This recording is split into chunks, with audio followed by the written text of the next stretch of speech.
Welcome to this candid conversation exclusively on iDream. Shravana మాసం లక్ష్మీదేవికి చాలా మంది పూజలు చేస్తున్నారు. కానీ నిజానికి లక్ష్మీదేవి అంటే ఐశ్వర్యాన్ని హ్యాండిల్ చేయడం ఒక పెద్ద కళ, ఒక సైన్స్ కూడా. ఎందుకంటే ఈ రెండింటిని బ్యాలెన్స్ చేసుకుంటూ మనకి కావాల్సిన అవసరాల కోసం డబ్బుల్ని సేకరిస్తూ కొంత డబ్బు దాచుకుంటూ ఫ్యూచర్కి ప్లాన్ చేసుకుంటూ ఉండడం ఒక చాలా పెద్ద టాస్క్ అని చెప్పాలి. ఇవాళ we have a very big expert మనతో పాటు. రామ్ ప్రసాద్ గారు is a personal finance consultant అని చెప్పాలి, ఇన్వెస్ట్మెంట్ ప్లానర్ అని చెప్పాలి. వారి అపారమైన అనుభవాల్లో ఎక్కడెక్కడ ఇన్వెస్ట్ చేయాలి, ఎంత డబ్బులు దాచుకోవాలి, ఎంత ఖర్చు పెట్టచ్చు, మౌలిక విషయాలు తెలుసుకుందాం. రామ్ ప్రసాద్ గారు, థ్యాంక్ యూ సో మచ్ అండి. నమస్కారం. నమస్కారం మేడం. యా, సో బేసికలీ డబ్బుల్ని హ్యాండిల్ చేయడం ఒక ఆర్ట్, నిజమేనా అది? Yes ma'am. యా, అందరికీ వచ్చే క్వశ్చన్. చిన్నప్పుడు అయితే మా తాతగారి టైంలో అయితే పొదుపు చేయి, దాచుకో ఎక్కువ అని స్ట్రెస్ చేసేవారు. ఇప్పుడు it is a day of spending. So ఈ రెండింటిని అసలు ఎలా బ్యాలెన్స్ చేసుకోవాలి మనీని? మన భవిష్యత్తుని నిర్ణయించేది మనం సంపాదిస్తున్న మనీ కాదు, మనం పెడుతున్న పెట్టుబడులు. మీకు ఎంత వచ్చిందని కాదు, దాన్ని ఎలా ఇన్వెస్ట్ చేశారనేది మన ఫ్యూచర్, మన కిడ్స్ ఫ్యూచర్ని డిసైడ్ చేస్తుంది. అవును. సో ఒక ఇండివిజువల్ వ్యక్తి యొక్క లైఫ్లో ద మోస్ట్ ఇంపార్టెంట్ థింగ్ ఏంటంటే it has to be the investment and protecting his family. మళ్ళీ పాయింట్ వైజ్ చెప్పండి. రిస్క్ కవర్ ఉండాలి, అవసరాలకి డబ్బులు ఉండాలి, మూడోది ఫ్యూచర్ నీడ్స్ని ఐడెంటిఫై చేయాలి, నాలుగోది బహుశా లగ్జరీస్కి ఇతరత్ర ఇప్పుడు ఇంటెలిజెన్సెస్కి కూడా కొంత బఫర్ ఉండాలి. ఒక వ్యక్తి లైఫ్లో ఎంత సంపాదించాడు ఎంత ఇంపార్టెంటో, దాంట్లో ఆయన ఎంత అనుభవించారు అనేది కూడా ఇంపార్టెంట్. అవును కదా. I see lot of people after making money, creating more assets, they still live poor and die rich. అంతే. That's the biggest disease today. Disease కదా అది యాక్చువల్లీ. అదే నిజం. ఎంత ఎక్స్పెన్సెస్ తగ్గించండి అనేది తప్పు. ఖర్చు పెట్టుకోండి, భవిష్యత్తు కూడా దాచుకోండి. అవును. ఖర్చు పెట్టడం మానేసి భవిష్యత్తు గురించి దాస్తే భవిష్యత్తులో ఇద్దరు ఉండకపోవచ్చు. కరెక్ట్. అంతే కదా. You need to have a decent life style, quality life style, travel, clothing, food, vacations, everything is needed in life. It's not just saving money. Ram Prasad గారు, చాలా మందికి డౌట్లు ఉంటాయి, అంటే how to make this wise decisions అని చెప్పి.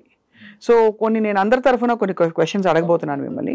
First of all, ఒక వ్యక్తి, ఒక వర్కింగ్ ఎంప్లాయీ ఇంటికి వచ్చే ఇన్కమ్ని ఎలా ప్లాన్ చేసుకోవాలి, ఏ రేషియోలో సేవ్ చేయాలి, ఎంత ఖర్చు పెట్టాలి? There is a private sector employee who is making 80,000 per month. He is just 32 years, having one kid, no dependents. His parents are well off, both are pensioners. They can't even spend their pension. They are also giving him some money. అవును. ఇంకా అతని story వేరు. If there is a person who has a dependent parents ఆరోగ్యంగా లేరు, siblings లో కూడా కొంత settle అవ్వలేదు, ఇంకా డిపెండ్ అయి ఉన్నారు, అప్పుడు ఆయన స్టోరీ వేరు. ఇంకా సేవింగ్ ఎక్కడ? ఆ 80,000 బాధ్యతలుగా సరిపో. అవును. అప్పుడు ఆయన ఫోకస్ చేస్తుంది ఇన్కమ్ పెంచుకోవటం మీద, సేవింగ్స్ మీద కాదు. మొదటి వ్యక్తి ఆయన విహారయాత్రలు కూడా ప్లాన్ చేసుకోవచ్చు. కాబట్టి పరిస్థితిని బట్టి స్టాండర్డ్ ఉండదు. నాకు ఎక్కడ నచ్చదంటే, చాలా మంది ఇప్పుడు చాలా స్టాండర్డ్ ఫార్ములా ఏంటంటే, మీ ఏజ్ ఎంత ఉంటే అంత డెట్ లో పెట్టండి, 100 minus me age has to be equity. అంటే ఎక్స్ప్లెయిన్ చేయండి ఒకసారి. చాలా చూసే వాళ్ళకి డెట్ ఈక్విటీ అనే టెక్నికల్ పదాలు. రిస్క్ లేకుండా గవర్నమెంట్ బాండ్స్ కానీ, బ్యాంక్ ఫిక్స్డ్ డిపాజిట్స్ కానీ డెట్ కింద కన్సిడర్ చేస్తాము. ఈక్విటీ మార్కెట్స్లో నేనైతే మ్యూచువల్ ఫండ్స్ వరకు ఆగిపోతాను, స్టాక్స్ వరకు వెళ్ళే ధైర్యం చేయను. వాటిలో పెడితే దాన్ని ఈక్విటీ మ్యూచువల్ ఫండ్స్ అంటాం. ఇప్పుడు 30 ఏళ్ళ వయసు ఉంటే మీరు 30% మాత్రం డెట్లో పెట్టుకొని ఫిక్స్డ్ ఇన్కమ్ ప్రొడక్ట్స్లో, మిగిలిన రిస్క్ ఉన్నా సరే డబ్బులు ఎక్కువ వస్తాయనే దాంట్లో పెట్టుకోమని చెప్తారు. నేను అంటాను, మీకు వస్తున్న ఇన్కంలో కాదు ఈ ప్రపోర్షన్, మీ ఓవరాల్ నెట్వర్క్లో ఈ ప్రపోర్షన్ చూసుకోవాలి. మీకున్న నికర ఆస్తిలో ఇది వాడండి. కానీ అది ఎవరు వాడలేరు. ఎందుకంటే ఈ నాలెడ్జ్ వచ్చి 40 ఇయర్స్ 36 ఇయర్స్ వచ్చి, 2 కిడ్స్ వచ్చి, నేను ప్రైవేట్ సెక్టర్ ఎంప్లాయీ, నా జాబ్ ఆగిపోతుంది, తర్వాత కావాలి అని ఇన్వెస్ట్మెంట్ థాట్ వచ్చే టైంకి ఇతను ఆల్రెడీ కొన్ని చేసి ఉంటాడు. పేరెంట్స్ నుంచి కొన్ని ఆస్తులు వచ్చి ఉంటాయి. ఇప్పుడు అవన్నీ కలిపి 4 కోట్లు ఉందనుకోండి. Let say someone is lucky enough, వాళ్ళ పేరెంట్స్ ఇచ్చారు, ఊర్లో ఒక పొలం ఇచ్చారు, ఇక్కడ 2 స్థలాలు కొన్నాడు, ఒక అపార్ట్మెంట్ కొన్నాడు, 4 కోట్లు ఉంది. ఇప్పుడు ఇతని జీతం 1 lakh ఉంది, ఇతని ఏజ్ 40. ఇప్పుడు ఇతను ఆ రూల్ ప్రకారం 40% డెట్లో పెట్టి 60% ఈక్విటీలో పెడితే, అతను అసలు పెడుతున్న అమౌంట్లో కదా, మళ్ళీ ఇది అతను మొత్తం జీతంలో కాదు కదా. అవును. అప్పుడు అసలు ఎన్నాళ్ళు పోతే ఏం సాధిస్తాడు ఈక్విటీలో? అవును.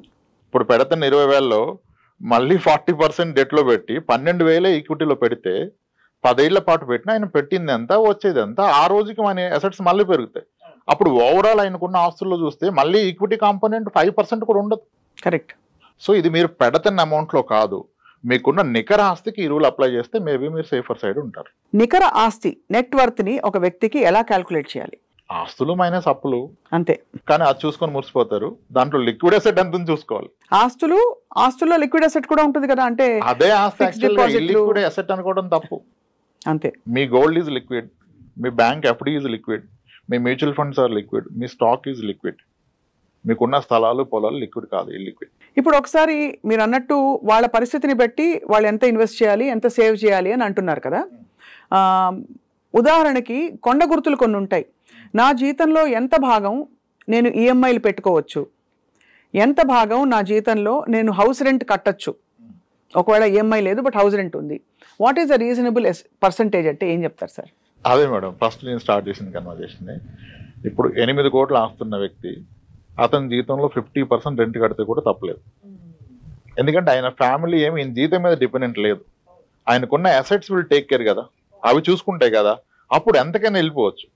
నీకు ఏ ఆస్తి లేనప్పుడు ఇదే ఆధారమైనప్పుడు ఎంత తక్కువ పెడితే అంత మంచిది. ఓహో, ఆ తక్కువలో మళ్ళీ సరైనది ఏది సరికాందేది చూసుకోవాలి. ఇప్పుడు పిల్లల ఎడ్యుకేషన్ అనేది the best investment in life. అదే ఇప్పుడు అక్కడ కాంప్రమైజ్ అయిపోయి అక్కడ నేను లక్షలు పోయిను 1000 పోయిను అంటే భవిష్యత్తు ఎలా? కరెక్ట్. ఇప్పుడు I see lot of people, అంటే నేను ఇప్పుడు నా వయసు చిన్నదైనా నాకంటే పెద్దవాళ్ళని చాలా మందిని కలుస్తాను కదా, చాలా మంది దే ఆర్ మోస్ట్ హ్యాపీ. వాళ్ళ పిల్లల మొదటి జీతం వీళ్ళ చివరి జీతానికన్నా ఎక్కువ, లేదా ప్రజెంట్ జీతానికన్నా ఎక్కువ.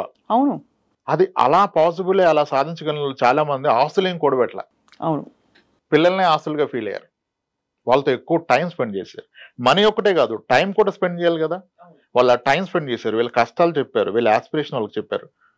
అమ్మ నువ్వు డాక్టర్ అయితే ఇంకో మన కుటుంబంలో తరహాల్లో నువ్వు ఫస్ట్ డాక్టర్ అవుతావురా, అందరూ నా గురించి చెప్తాను, నేను గర్వంగా తిరుగుతాను. ఒక తను చెప్తే కూతురు అవుతుంది. డబ్బులు ఒకటే ఇచ్చేస్తే అవుతుందా? ఆ టైం అండ్ మనీ పెట్టిన వాళ్ళు వేరేది పెట్టలేదు. రైట్. సో కాబట్టి స్టాండర్డైజేషన్ లేదు ఎంత పెట్టాలని. ఆయనకు తెలుసు. ఇంకా నాకు వచ్చే జీతంలో ఇల్లు కొనలేను అనుకున్న వ్యక్తి పూర్తి జీతాన్ని పిల్లల మీద పెడితే ఆ పిల్లలు ఈరోజు ఆయనకు అద్భుతమైన ఇల్లు కొనిచ్చారు. అవును, ఎంతో మందిని ఫోర్స్డ్ విఆర్ఎస్ తీపించారు. అంటే రిటర్న్ వచ్చే ఇన్వెస్ట్మెంట్ మీద పెట్టాలి. పిల్లలు అన్నిటికంటే పెద్ద ఆపర్చునిటీ మీకు ఇన్వెస్ట్మెంట్ పరంగా, కానీ అక్కడ టైం కూడా పెట్టాలి. ఒట్టి మనీ పెడితే అవ్వకపోవచ్చు. అవును, కరెక్టే. మీరు టైం స్పెండ్ చేయకపోతే వాళ్ళు మీ దారిలోకి రారు. రాంప్రసాద్ గారు, గోల్డ్ ఒక చాలా ఫేవరెట్ ఇన్వెస్ట్మెంట్ మహిళలకి. మీరు రికమెండ్ చేస్తారు అసలు గోల్డ్ డబ్బులు పెట్టడం అనేది? గోల్డ్ యాజ్ అన్ ఆర్నమెంట్ నేను స్ట్రాంగ్ గా రికమెండ్ చేస్తారు. As an ornament, not as a pure gold. Biscuit కొంటాను అది అంటే వద్దంటాను. ఎందుకంటే ఇప్పుడు ఒక కాయిన్ కొన్నాను నేను, ఆ కాయిన్ అయితే హోల్డ్ చేసి మా వైఫ్ కిడ్స్ చేసుకోలేరు. అది అలా ఉంటది. సో దానివల్ల ప్లెజర్, ఆనందం ఉండదు. ఇంటాంజిబుల్ బెనిఫిట్స్ ఏముండదు. Only growth. గోల్డ్ ప్రైస్ పెరిగితే పెరిగిందంట అంతే. అదే నేను ఆర్నమెంట్ కొంటే గోల్డ్ ప్రైస్ పెరుగుతుంది, మీరు అన్న ప్లెజర్ వస్తుంది. కానీ ఆర్నమెంట్ గోల్డ్ ఎక్స్చేంజ్ అయినప్పుడల్లా మనకి వేస్టేజ్ పోతుంది. మీరు పొందిన ఆనందంతో ఆ వేస్టేజ్ అంతా అంతే అంటారు. నీ కూతురు వేసుకుని తిరిగినప్పుడు 15% నీ కూతురు ఆనందానికన్నా ఎక్కువ అనుకుంటే దట్స్ రైట్. మీ అప్రోచ్ చాలా రియలిస్టిక్ గా ఉంది సార్. బికాస్ మామూలుగా ఆనందానికి ఎవరు వెలకట్టరు, డబుల్ డబుల్ డబుల్ డబుల్ అని చూస్తారు. కానీ ఆనందం అనేది ఒక ఇంటాంజిబుల్ అసెట్టే కదా. అదేమంటే నేను రెగ్యులర్ అమ్మాయి ఉంటే రెగ్యులర్ గా పుట్టినప్పటి నుంచి కొనుక్కో గోల్డ్ అని చెప్తాను. అంటే ఎలాగా ఒక అకేషన్స్ వచ్చినప్పుడు ఎలా గోల్డ్ కొట్టు పెట్టాలి పిల్లకి? అకేషన్ కి వచ్చినా, వేరే ఏమన్నా గిఫ్ట్స్ ఆమెకు వచ్చినా, గ్రాండ్ పేరెంట్స్ ఏదైనా ఇచ్చినా పెట్టుకోండి. అసలు గోల్డ్ స్కీమ్ కట్టమని చెప్పేస్తాను నేను. Gold scheme? ఎందుకంటే మీరు అన్నారు కదా మీకు వేస్టేజ్ మేకింగ్ పోద్దని, గోల్డ్ స్కీమ్ అవి లేకుండా ఇస్తున్నారుగా. అవును. అప్పుడు అంటారు వాడు ఎత్తేస్తే ఏంటి, ఎత్తేసాడు అనుకోండి, మీరు కట్టేది ఎంత గోల్డ్ స్కీమ్ లో? మీ జీతంలో 10%. అంటే ఒక 1 year లో కట్టేది 1 నెల జీతం. వాడు ఎత్తేసి 1 నెల జీతం పోతే జీవితం కోల్పోతారా? అంతే కదా. సో రిస్క్, ఎంత రిస్క్ తీసుకున్నాను అంతే. అది ఒక 10% వరకు ఓకే అంటారు హ్యాపీగా. మేడం నేను స్ట్రాంగ్ గా బిలీవ్ అయ్యేది ఏంటంటే, చాలా మంది నా క్లయింట్స్ కి 1 kilo గోల్డ్ ఉంది. 1 కిలోనా? 1 kilo. బట్ బాబోయ్ 1 కిలోనా? అమ్మాయి వాళ్ళు పెట్టుకున్నారు, 2 అమ్మాయిలు ఉంటే ఏమొస్తుంది మీకు? 50 తులాల్లో కంప్లీట్ సెట్ వస్తుంది అంతే కదా. అంతే పెట్టుకున్నారు, అవకాశం ఉన్న వాళ్ళు పెట్టుకున్నారు. 1 kilo గోల్డ్ ఇంట్లో ఉంటే అతని ఇంటి గుట్టు ఎప్పటికీ రట్టవదు. ఏ అవసరానికైనా 10-20 లక్షలు, మీ 1 kilo గోల్డ్ మీద 40 లక్షలు లోన్ వచ్చేది, అట్లీస్ట్ 30 లక్షలు 20 లక్షలు లోన్ వస్తుంది కదా. అవును. మీరు ఇంట్లో పెట్టుకుంటే అంత గోల్డ్ని బ్యాంక్ లాకర్లో పెడతారు. మీకు అవసరమైన పడగలిగితే ఆ లాకర్ నుంచి వాళ్ళ లాకర్లోకి మారుస్తాడు. You will get a loan at ఎంత లో rate of interest. Agriculture loans అయితేనేమో ఆ ఫార్మింగ్ ఉంటే వాళ్ళకి దాన్ని బేస్ చేసుకుని 7% ఇస్తారు, మనకి 8% ఇస్తారు. అంత తక్కువకి ఇంకెక్కడ అప్పు పుట్టదు. అండ్ మీరు ఎవరికి చెప్పట్లే మీరు అవసరంలో ఉన్నారు, మీకు డబ్బు అవసరం అని. అవును. ఇప్పుడు చాలా మంది ఒకప్పుడు ట్రెడిషన్ ఏంటంటే చిట్స్ కట్టడం ఒక్కటే తెలుసు గవర్నమెంట్ ఎంప్లాయీస్. ఆ మెచ్యూరిటీని కాలేజ్ ఫీజు కడతారు. ఒకసారి ఆ చిట్ లేట్ అవుతుంది, 2 months లేట్ అవుతుంది, అతను వేరే వాళ్ళు ఉన్నారు చిట్టిలో పాటలో రాలేదంటాడు. అప్పుడు బంగారం ఉంటే ఈ ఒక్క నెలకి బంగారం పడి తెచ్చుకుంటాడు, చిట్ వచ్చాక తీర్పించుకుంటాడు. ఎందుకంటే గోల్డ్ లోన్కి మీకు ప్రీ క్లోజింగ్ ఛార్జ్ ఉండదు, పెనాల్టీ ఉండదు. అవును. డైలీ ఇంట్రెస్ట్ పడుతుంది. 15 రోజుల తర్వాత తీసుకుంటే 15 రోజులకే పే చేస్తారు. ఎంత ఆనందాన్ని ఇస్తుంది అంటే ప్రశాంతమైన నిద్రపోవాలంటే కేజీ గోల్డ్ ఉండాలంట. 1 కిలో గోల్డ్ ఒక గొప్ప టార్గెట్ చాలా మందికి. అవుతుంది, స్లోలీ చేసుకుంటే వెళ్తే అయిపోతుంది. అవును. మంత్లీ సరే 3 months ఒక 1 gram కొనండి, డబ్బు ఉన్నప్పుడు కాస్త ఎక్కువ కొనుక్కొని అయిపోతుంది. Very possible. దట్స్ వెరీ చాలా హాయిగా చేర్చుకుంటూ పోవచ్చు అలా. నిజమైన real estate gold, real estate is fake.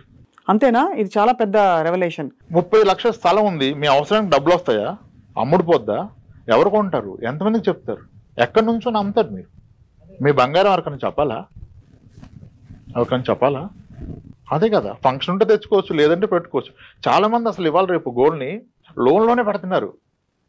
ఎందుకంటే సార్ నాకు 7-8% లోన్ వచ్చేస్తుంది, స్మాల్ ఫైనాన్స్ బ్యాంక్ 9.25 ఇస్తుంది, నేను లాకర్లో పెడితే వాడు లాకర్ ఛార్జ్ చేస్తున్నాడు, లాకర్ ఇవ్వమంటే పాలసీ కట్టమన్నాడు, ఎందుకు అదేదో నేను లోన్లో పెట్టేస్తాను, ఆ డబ్బులు ఎక్కడ ఇన్వెస్ట్ చేస్తే ఎక్కువ వస్తున్నాడు. అది కరెక్ట్ అని చెప్పట్లా, అలా కూడా చాలా మంది చేస్తున్నారు.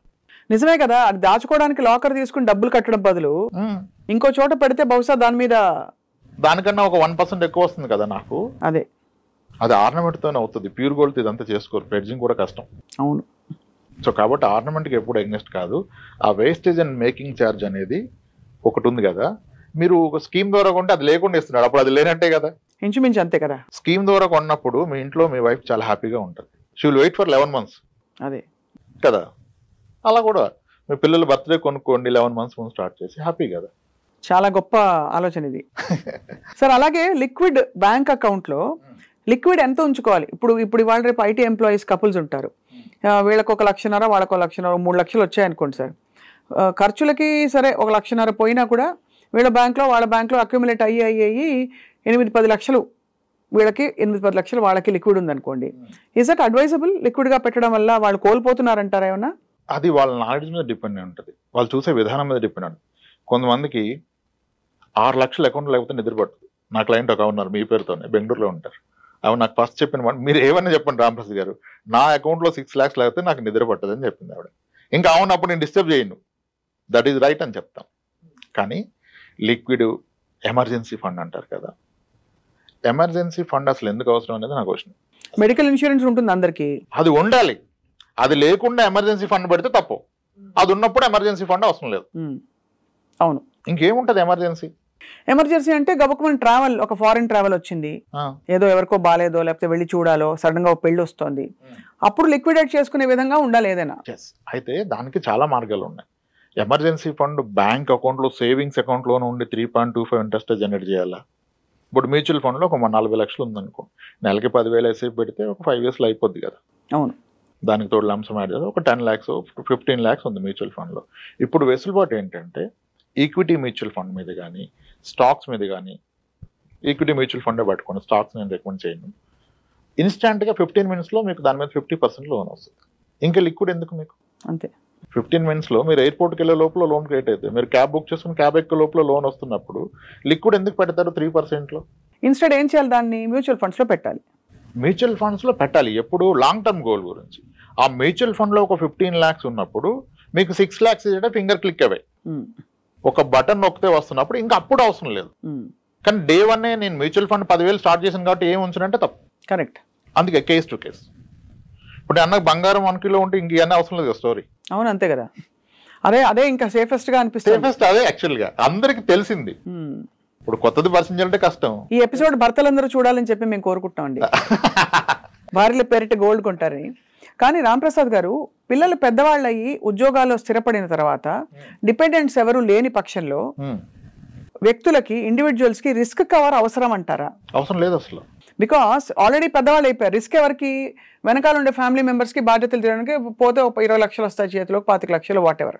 వాళ్ళు పెద్దవాళ్ళే స్థిరపడిపోయారు అనుకోండి, వీళ్ళకి రిస్క్ కవర్, లైఫ్ ఇన్సూరెన్స్ లో అవసరం. రిస్క్ ఉండటమే పెద్ద రిస్క్. అప్పుడు మీ వల్ల ఆదాయం లేదు, మీరు ఉంటే ఖర్చు, మీరు పోతే డబ్బు. అప్పుడు ఏ ఆలోచన రావచ్చు అవతల? అంతే కదా. బియాండ్ ఏజ్ ప్రతి ఒక్కళ్ళు కూడా ఇది నీళ్లు పళ్ళ మెరుగు, ప్రేమ కూడా కిందికి వెళ్తుంటారు కదా. పిల్లల్ని ప్రేమించినట్టుగా తల్లిదండ్రులను ప్రేమించలేకపోవచ్చు. అవును కదా. అప్పుడు మనకు రిస్క్ కవర్ ఉంటుంది. రిస్క్ కవర్ ఉండకూడదు అసలు. ఎల్ఐసీలు లేదు, ఈ పాలసీలు which give you risk cover along with money back, ఇట్లాంటివి అడ్వైస్ చేస్తారా మీరు? అసలు నేను అలాంగ్ విత్ మనీ బ్యాక్ చెప్పను.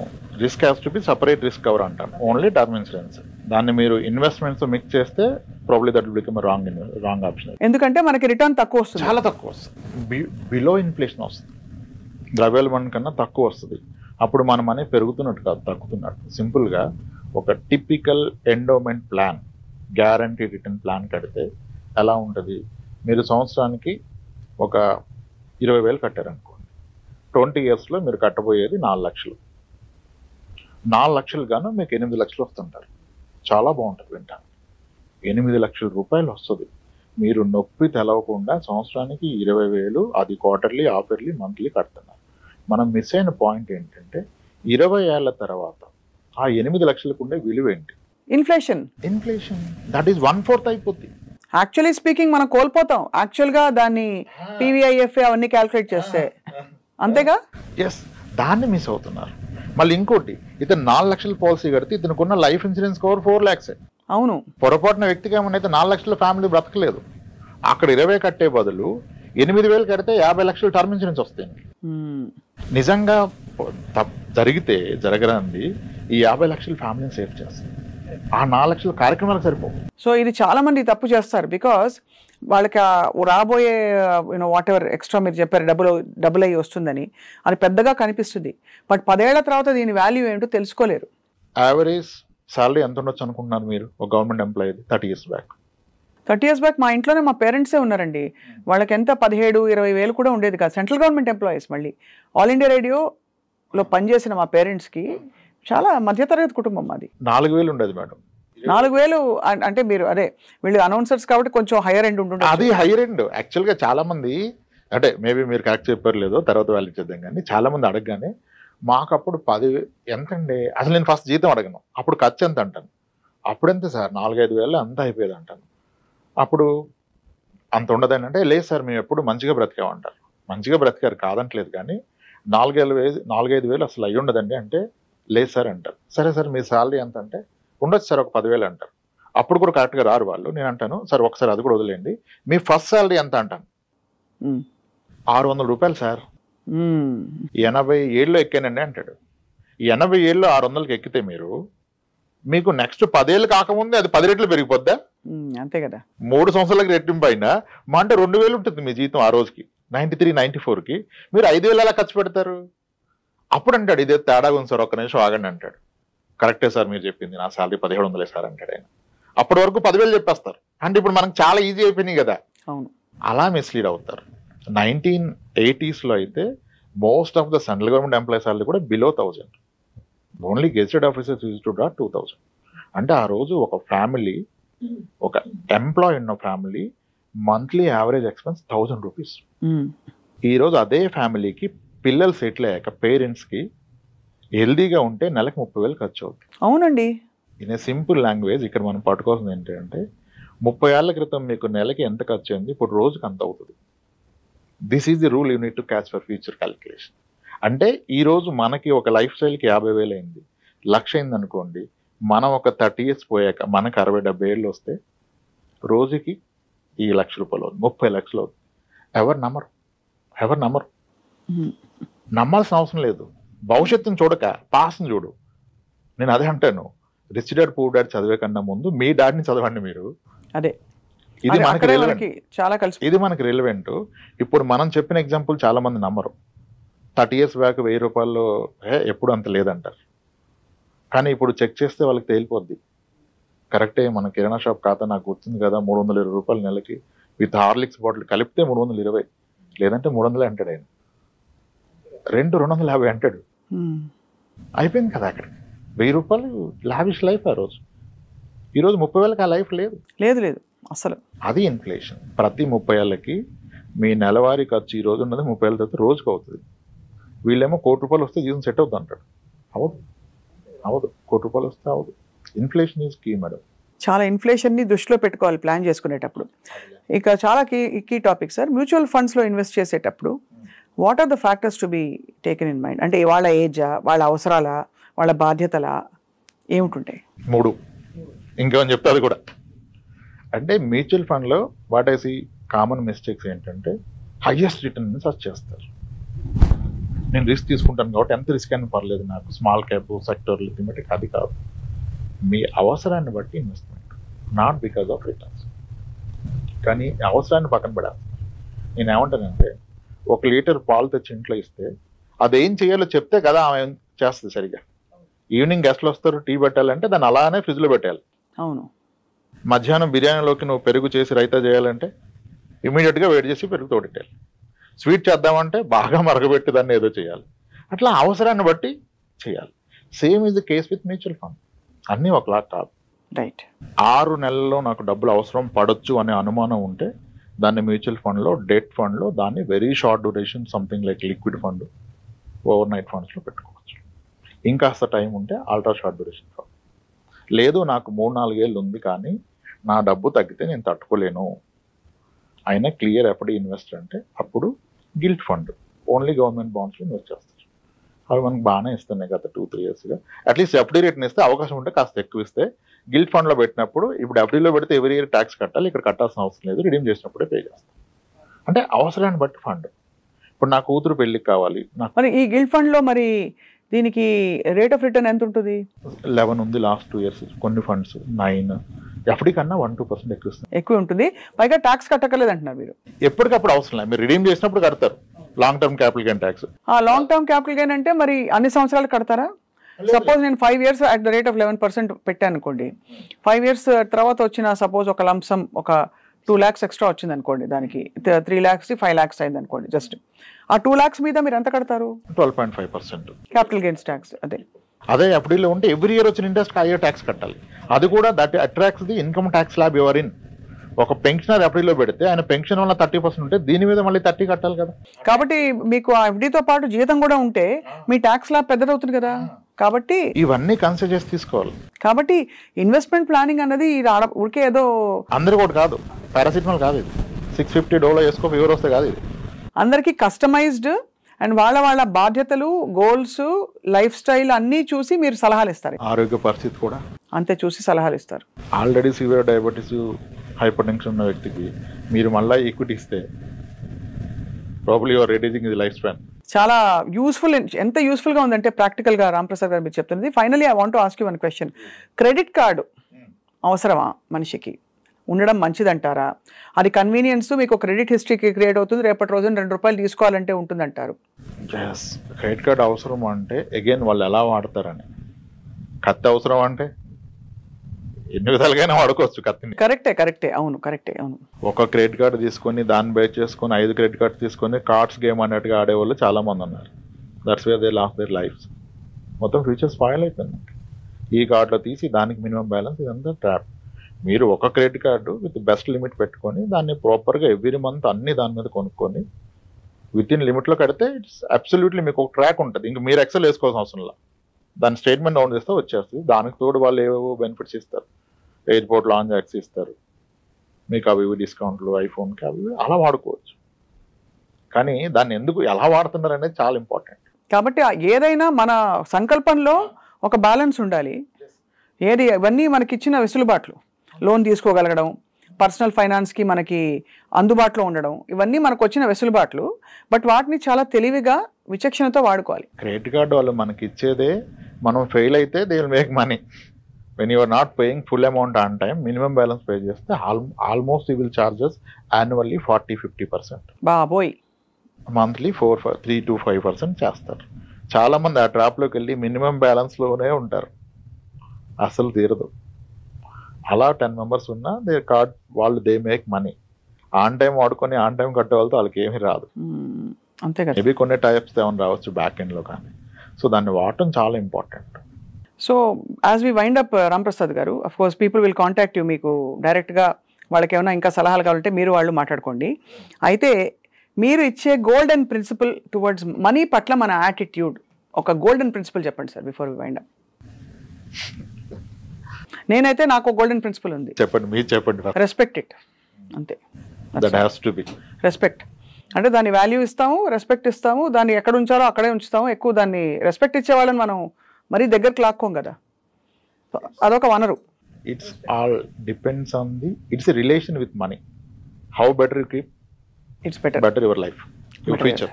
అంతే. దాన్ని స్పాయిల్ చేసుకుంటే you will never come out of it. చాలా యూస్ఫుల్ టిప్స్ తోటి చాలా మంది చేస్తున్న పొరపాట్ల మీద దృష్టి పెడుతూ మీరు చెప్పిన ఇన్ఫర్మేషన్ చాలా బాగా ఉపయోగపడుతుందండి రాంప్రసాద్ గారు. Thank you so much. నమస్కారం. థ్యాంక్స్.